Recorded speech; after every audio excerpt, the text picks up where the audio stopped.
Zulkar nine সাংবাদিক আল জাজিরার, সেটা আপনারা জানেন। এই জুলকার নাইন ভাই যে কাজটা করছে, আসলে কি এটা ঠিক করছে?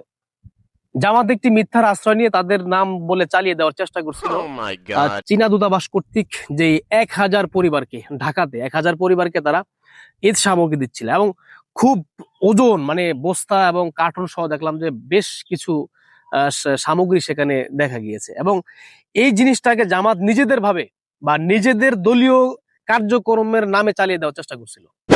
এই যে মানে জুলকার নাইন ভাই যে কাজটা করছে, এটা আসলেই কাজটা ঠিক করে নাই।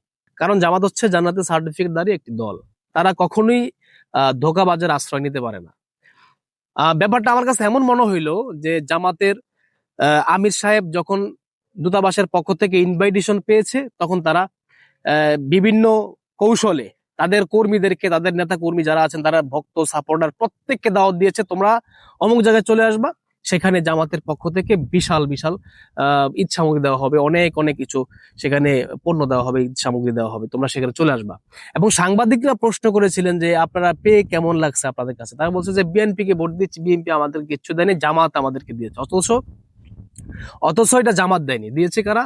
চীনা দূতাবাস। তাদেরকে বোঝানো হয়েছে যে জামাতের পক্ষ থেকে অমুক জায়গায় ত্রাণ দেওয়া হবে, অমুক জায়গায় ঈদ সামগ্রী দেওয়া হবে, আপনারা সেখানে চলে যান। যদি এরা না বোঝানো হইতো, তাহলে কিভাবে তারা জামাতের নাম নিয়ে তারা প্রচার করছে? এবং বট বাহিনী, গুপ্ত বাহিনী যারা আছে, তারা প্রত্যেকের আইডিতে এবং ইভেন জামাতের অফিসিয়াল ফেসবুক পেজ থেকেও আপলোড দেওয়া হয়েছে যে জামাত কর্তৃক করা হয়েছে।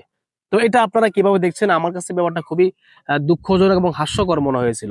একটা রমজান মাস এত বড় সত্যকে মিথ্যা বানিয়ে দিতে পারে তারা, এটা আমার কাছে খুবই খারাপ লাগছে। বাকি আপনাদের কাছে কেমন লাগছে হয়তো সেটা আমার জানা নেই। এত কথা না বলে আমার কাজে আমি মনোযোগ দিই, এটি ভালো হবে।